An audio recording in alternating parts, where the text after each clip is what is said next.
What happens when one of comedy's most beloved storytellers sits down with a late-night host who decides to turn a friendly interview into a brutal interrogation? Tonight, we're breaking down the shocking moment when Mike Birbiglia walked off. The Jimmy Kimmel Live set, after what started as a routine promotional appearance, turned into a career-defining confrontation that left audiences stunned and questioning everything they thought they knew about their favorite late-night host. This isn't just another celebrity interview gone wrong. This is what happens when genuine talent meets manufactured controversy. Make sure to hit that subscribe button and drop your thoughts in the comments, because this story gets more unbelievable by the minute. The green room at Jimmy Kimmel Live buzzed with its typical pre-show energy, but Mike Birbiglia sat quietly in the corner, reviewing his notes one final time. He was there to promote his latest comedy special and upcoming tour dates, the kind of straightforward promotional appearance he had done dozens of times before on various talk shows. Known for his thoughtful, self-deprecating humor and masterful storytelling abilities, Birbiglia was the kind of guest that usually made for easy, entertaining television. Birbiglia had always been different from other comedians on the circuit.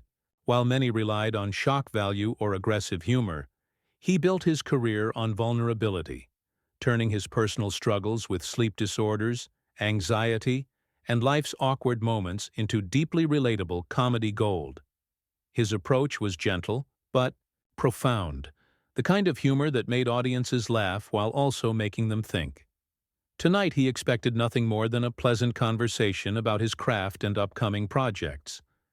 In his dressing room, Jimmy Kimmel was having a very different kind of preparation session. His writing staff had gathered around him, and the mood was charged with an energy that felt more like a war room than a comedy writers' meeting. One of his producers, a sharp-featured woman named Sarah, was scrolling through her tablet with an expression of barely contained excitement. "Jimmy, I think we found something interesting about Birbiglia," Sarah said, her voice carrying the tone of someone who had discovered buried treasure. "There's some stuff from his early career, some comments he made about the industry, about other comedians. We could really dig into this." Kimmel leaned back in his chair, a slow smile spreading across his face. "Oh, really? Mike Birbiglia thinks he's above all the drama and politics of comedy? Mr. Nice Guy has some opinions he doesn't want people to know about?" The writing team exchanged glances, some looking uncomfortable with the direction the conversation was taking. Birbiglia had a reputation as one of the genuinely kind people in an industry not always known for kindness, but Kimmel seemed energized by the possibility of peeling back that carefully crafted image. "I mean, should we really go there?" asked Tom, one of the younger writers. "Birbiglia's pretty well respected. The audience loves him." Kimmel's expression hardened slightly. "That's exactly why we should go there. Everyone thinks he's this perfect, thoughtful comedian who never says anything controversial. But everybody has something they're hiding. Tonight, we find out what Mike Birbiglia's really about." As showtime approached, Birbiglia was led to the wings of the stage, still completely unaware that the interview he was about to participate in would be anything other than the friendly promotional conversation he had prepared for. He could hear Kimmel delivering his opening monologue to the live audience. The familiar rhythm of setup and punchline that had made late-night television a staple of American entertainment. The warm-up comedian finished his set, and Kimmel took his position behind the desk. As the cameras rolled and the theme music played, millions of viewers tuned in expecting another typical late-night interview. Birbiglia stood in the wings, going over his talking points one more time, thinking about the stories he wanted to share and the upcoming tour dates he needed to mention. "Ladies and gentlemen," Kimmel announced to the crowd, his voice carrying its usual blend of charm and slight smugness, "please welcome the very funny Mike Birbiglia." The audience erupted in applause as Birbiglia walked onto the stage, waving and smiling with the genuine warmth that had endeared him to comedy fans across the country. He settled into the guest chair across from Kimmel, who was already shuffling through his index cards with what appeared to be his standard pre-interview smile. But there was something different in Kimmel's eyes, a glint that suggested tonight's conversation would venture into territory that neither the audience nor Birbiglia himself was expecting. "Mike, great to have you back on the show," Kimmel began, his tone seemingly friendly enough. "You've got a new special out. You're touring again. Things seem to be going really well for you." "Thanks, Jimmy," Birbiglia replied, settling into his chair with the relaxed demeanor of someone who had done this many times before. "Yeah, it's been a great year. The new special is really personal, talks a lot about family, getting older, all those things that keep me up at night, which, as you know, is already a problem for me." The reference to his well-documented sleep disorder got a good laugh from the audience, and for a moment it seemed like the interview would proceed exactly as Birbiglia had expected. But Kimmel's next question would begin to shift the entire tone of the conversation. "You know, Mike, I've been thinking about your career, and you've always positioned yourself as this really thoughtful, introspective comedian. But I have to ask, do you ever feel like that's just an act? Like you've created this persona of being the nice guy comedian to differentiate yourself from everyone else?" The question caught Birbiglia slightly off guard. It wasn't hostile exactly, but it carried an edge that hadn't been present in their previous interactions. "I mean, I don't think it's an act, Jimmy. I think I just try to be honest about my experiences. That's always been my approach to comedy." "But honest about what?" Kimmel pressed, leaning forward slightly. "Because I've been looking at some of your earlier interviews, some things you've said about other comedians, about the industry, and it seems like maybe there's another side to Mike Birbiglia that audiences don't usually get to see." A subtle tension began to fill the studio. This wasn't the direction anyone had expected the interview to take, least of all Birbiglia himself. The audience, still riding the high of his entrance, began to sense that something was shifting, though they couldn't quite put their finger on what it was. Birbiglia maintained his composure, but his voice carried a note of confusion when he responded. "Jimmy, I'm not sure what you're referring to. I've always tried to be consistent in how I talk about comedy and other comedians. If there's something specific you want to ask me about, I'm happy to discuss it." "Oh, there's definitely something specific," Kimmel said, his smile taking on a quality that was more predatory than friendly. "But we'll get to that. First, let me ask you this. Do you think your whole sensitive comedian thing is why you've never really made it to the level of guys like Kevin Hart or Chris Rock? Like maybe being nice doesn't sell tickets?" The question landed like a slap, and several audience members shifted uncomfortably in their seats. This had crossed the line from playful ribbing into something much more personal and attacking. Birbiglia's expression tightened slightly, but he maintained his professional demeanor. "I think different comedians connect with different audiences. Jimmy, I've been fortunate to build a career doing comedy that feels authentic to me. I'm not trying to be Kevin Hart or Chris Rock.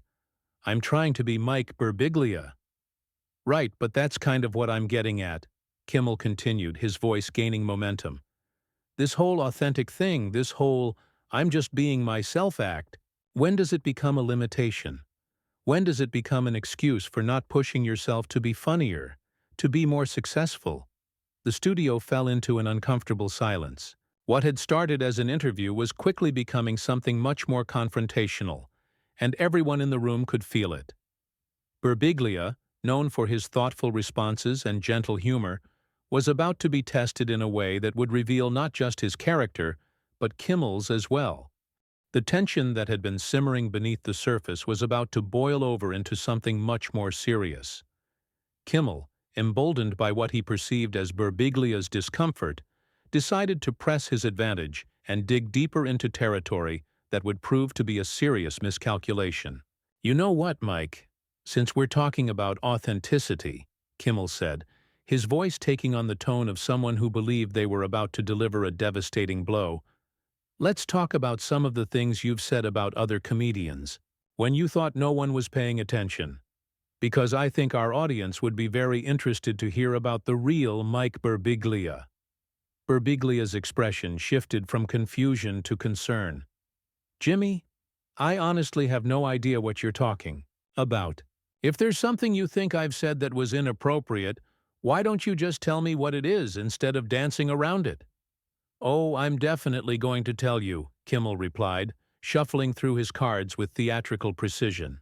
See, we did some digging, and we found some old interviews where you made some pretty harsh comments about other comedians in the industry. Comments that don't really match this whole nice guy image you've cultivated. The accusation hung in the air like smoke, and Birbiglia felt his stomach drop. He prided himself on his professionalism and respect for his fellow comedians, and the suggestion that he had been bad-mouthing colleagues behind their backs was not only false, but deeply hurtful. "Jimmy, that's simply not true," Birbiglia said, his voice gaining strength. "I've never made harsh comments about other comedians in interviews or anywhere else. My approach has always been to support other people in this industry, not tear them down. If you have specific quotes you're referring to, I'd like to hear them." "Well, here's one," Kimmel said, reading from a card that he claimed contained damaging quotes. "You said, and I quote, that some comedians today rely too much on shock value and not enough on actual storytelling craft." Birbiglia stared at him for a moment, processing what had just happened. "Jimmy, that's not a harsh comment about other comedians. That's a general observation about different approaches to comedy. And even if I did say something like that, which I'm not sure I did in those exact words, that's hardly the kind of controversial attack you're making it sound like." But Kimmel was committed to his path now, and he pressed forward with increasing aggression. "See, but that's the thing, Mike. You hide behind this intellectual, thoughtful comedian persona, but what you're really doing is looking down on other people's work. You think you're better than comedians who get big laughs because they're willing to be edgier than you are." The audience was now fully aware that something had gone seriously wrong with what should have been a routine promotional interview. Some were uncomfortable with the hostile turn the conversation had taken, while others seemed to be waiting to see how it would play out. But everyone could sense that they were witnessing something unprecedented.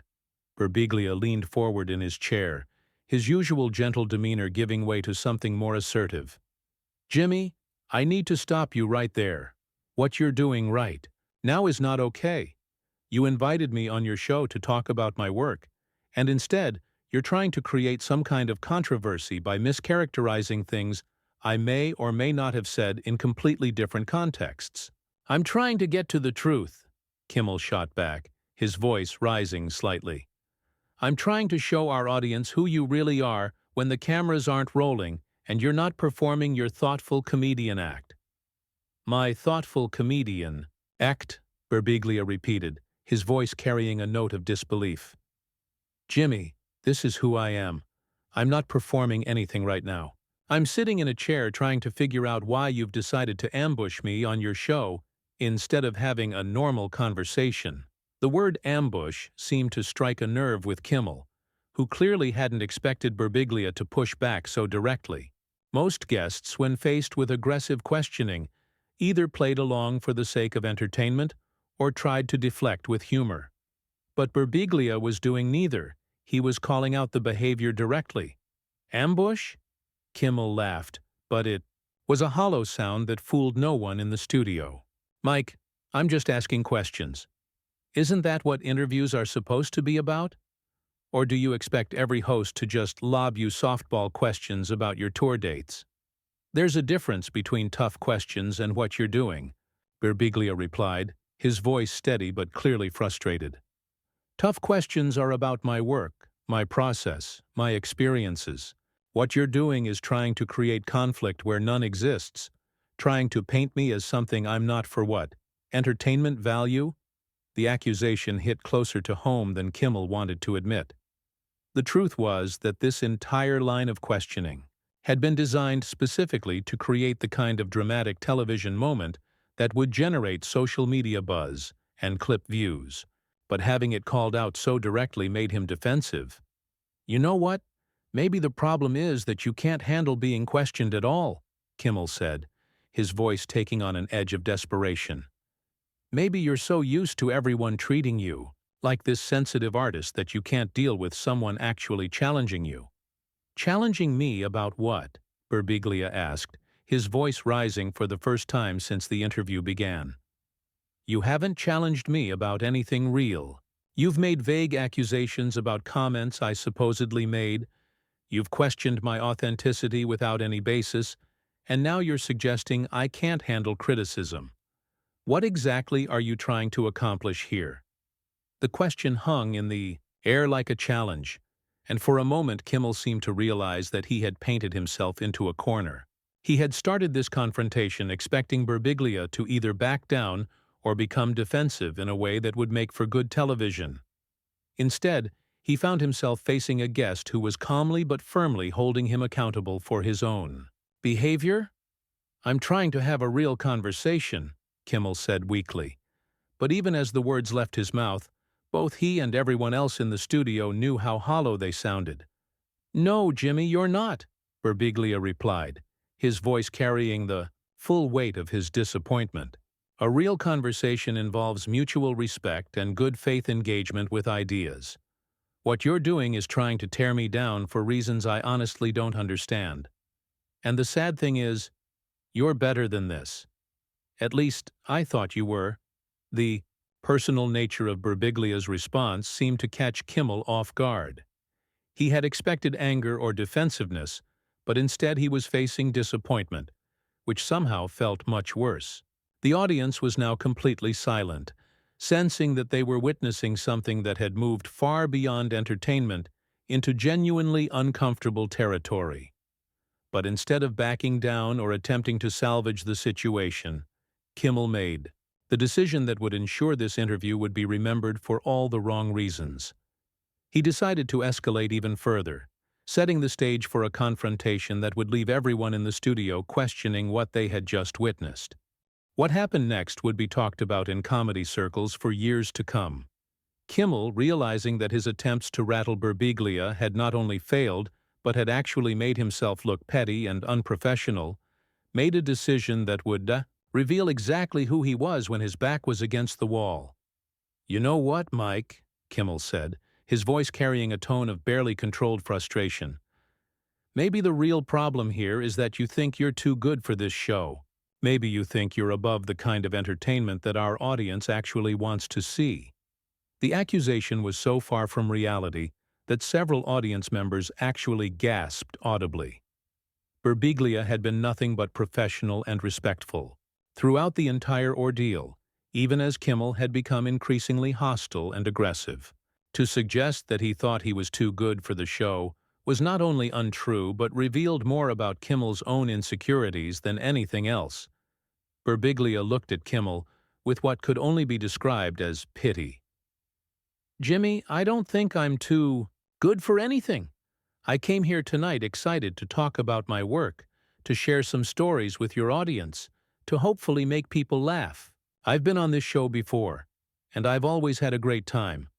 But what's happening right now isn't entertainment. It's just mean-spirited.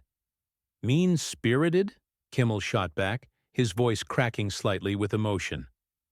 I'm trying to give our audience something real, something honest, instead of just another boring promotional interview where you get to plug your tour dates and pretend like you're this perfect person who never has any conflicts with anyone. But I never claim to be perfect, Birbiglia responded, his voice carrying a note of genuine confusion. That's the whole point of my comedy, Jimmy. I talk about my flaws, my mistakes, my failures. That's literally what my entire career is, built on, so I don't understand where this is coming from. The honesty in Birbiglia's response seemed to make Kimmel even more agitated. He had constructed this entire confrontation around the premise that Birbiglia was hiding some darker truth behind his nice guy persona. But faced with someone who was genuinely as thoughtful and self-aware as he appeared to be, Kimmel found himself without a foundation for his attacks. Fine, Kimmel said, his voice taking on a petulant quality that made him sound more like a frustrated child than a professional television host. If you're so honest about everything, then let's talk about why your career has stalled. Let's Talk about why you're not selling out arenas like other comedians. Let's talk about whether this whole vulnerable storytelling thing is just a limitation that you've convinced yourself is a strength. The attack was deeply personal and completely unprofessional, crossing every line of basic human decency that should exist between a host and guest. Several audience members began to boo, though it wasn't clear if they were booing Birbiglia or expressing their disapproval of Kimmel's behavior. Birbiglia sat quietly for a moment, processing what had just been said to him on national television. When he finally spoke, his voice was calm but carried an unmistakable note of finality. "Jimmy, I think we're done here." "We're not done," Kimmel said quickly, panic creeping into his voice as he realized that the interview was slipping completely out of his control. "We still have more time. We haven't talked about your tour dates." "No, Jimmy, we are done," Birbiglia replied, standing up from his chair with the quiet dignity that had characterized his entire career. "I came here as your guest, and you've treated me with nothing but disrespect and hostility. I don't know what I did to deserve this, but I'm not going to sit here and let you continue to attack me for your audience's entertainment." The studio fell into complete silence. This wasn't how these things were supposed to go. Guests didn't just decide when interviews were over, especially not guests as mild-mannered and professional as Mike Birbiglia. But he had reached his breaking point, and everyone in the room could see it. "Sit down, Mike," Kimmel said, his voice carrying a note of desperation. "Let's finish the interview like professionals." Birbiglia turned to look at him, and when he spoke, his words carried the weight of genuine disappointment. "Professionals? Jimmy, nothing about this has been professional. You ambushed me with false accusations. You've been hostile and disrespectful from the moment I sat down, and now you want to lecture me about professionalism?" He turned to address the audience directly, his voice carrying to every corner of the studio. "Ladies and gentlemen, I'm sorry you had to witness this. I came here tonight to share some laughs with you and talk about comedy, which is something I love more than anything in the world.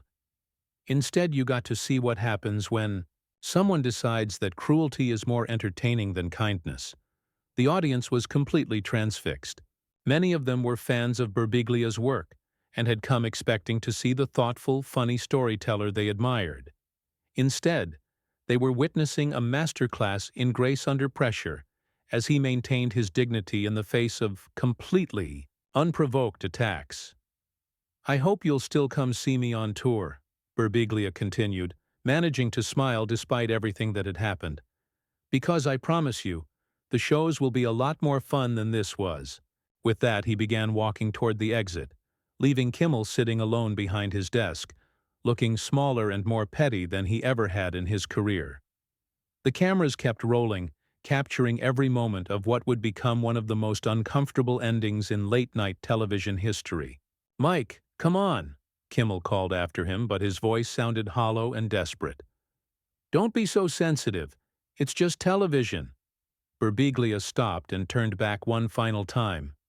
"Jimmy, it's never just television when you're attacking someone's character and livelihood. What you did tonight wasn't comedy. It wasn't entertainment. It was just cruel.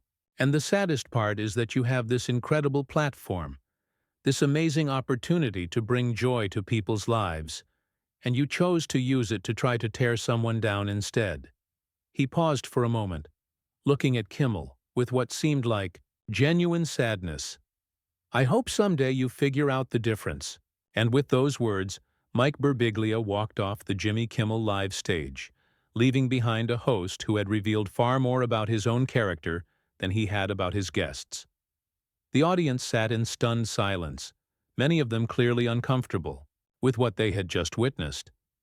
Kimmel tried to make some joke about comedians being too sensitive, but the words fell flat in the tense atmosphere. Nobody was laughing, nobody was entertained, and everyone in the building knew that what they had just seen was going to have consequences that extended far beyond this single evening.